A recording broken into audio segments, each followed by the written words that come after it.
আসসালামু আলাইকুম বন্ধুরা, ফরিদা কিচেন চ্যানেলে সবাইকে স্বাগতম। আজকে আমি দুর্দান্ত একটা রেসিপি শেয়ার করব আপনাদের সঙ্গে। এই রেসিপিটা বাচ্চা থেকে বড় সবারই খুবই পছন্দের একটা রেসিপি। এটা চায়ের সঙ্গেও খেতে পারবেন, আবার বাচ্চাদের টিফিনেও দিতে পারবেন। আর তৈরি করা খুবই সহজ, যে একবার খাবে সে বারবার চাইতেই থাকবে। ভিডিওটা প্রথম থেকে শেষ পর্যন্ত দেখার অনুরোধ রইল। চলুন তাহলে কিভাবে এই রেসিপিটা তৈরি করছি দেখা যাক। রেসিপিটা তৈরি করতে আমার এখানে লাগবে একটি মাত্র ডিম। ডিমটাকে আমি ভেঙে নেব। হাফ কাপ চিনি দেব। মিষ্টিটা আপনারা যেরকম খাবেন সেই রকম মিষ্টি দিবেন। স্বাদ মতো নুন,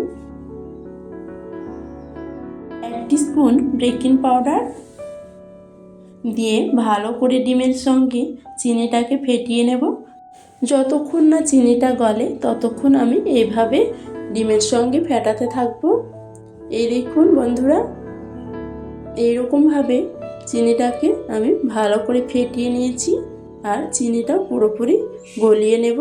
এই দেখুন চিনিটা পুরোপুরি একদম গলে গেছে।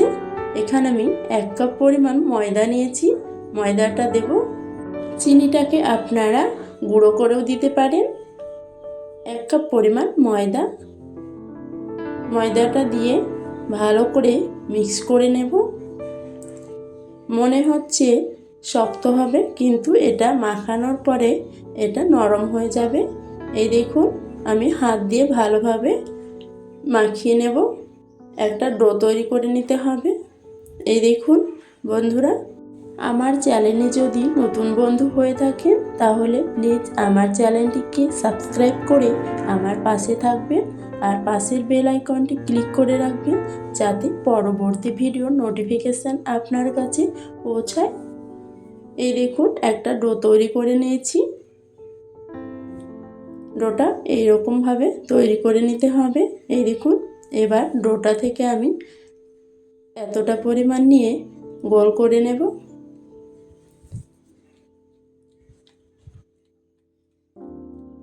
দুই হাতের সাহায্যে গোল করে নেব। এই দেখুন এইরকমভাবে গোল করে নিতে হবে। দিয়ে হাত দিয়ে চ্যাপটা করে নেব। ফ্রাই প্যানে তেল বসিয়ে দিয়েছি। তেলটা আমার হালকা গরম হয়েছে। এবার দিয়ে দেব এগুলোকে এইভাবে গোল করে চ্যাপটা করে তেলে দিয়ে দিতে হবে। তেলটাকে খুব গরম করে নিই, একদম হালকা গরম করে নিয়েছি। আর গ্যাসের আঁচটাকে একদম লো রেখে এটাকে তৈরি করতে হবে, না হলে ভিতরটা কাঁচা হয়ে থাকবে আর ওপরটা সঙ্গে সঙ্গে পুড়ে যাবে। এই দেখুন বন্ধুরা, একদম লো আছে এটাকে আমি ভাজবো। এই দেখুন উল্টে পাল্টে ভেজে নেব। এটা দেওয়ার সঙ্গে সঙ্গে এটা ফুলতে শুরু করেছে। এই দেখুন, গ্যাসের আঁচ কোনোভাবেই বাড়ানো যাবে না। এই দেখুন কতটা ফুলেছে।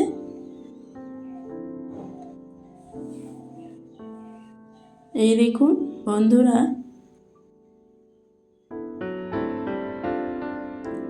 আমার এই রেসিপিটি যদি আপনাদের ভালো লেগে থাকে তাহলে লাইক, শেয়ার, কমেন্ট করতে ভুলবেন না কেমন লেগেছে। এই দেখুন আমি এই রকম কালার করে এগুলোকে ভেজে নিয়েছি। এই দেখুন আমার কেক বা পিঠাগুলো ভাজা হয়ে গেছে। এই দেখুন, আপনারা এর থেকে আরেকটু বেশি কালার করেও ভেজে নিতে পারেন। আমি এই রকমই কালার করে ভেজে নিয়েছি।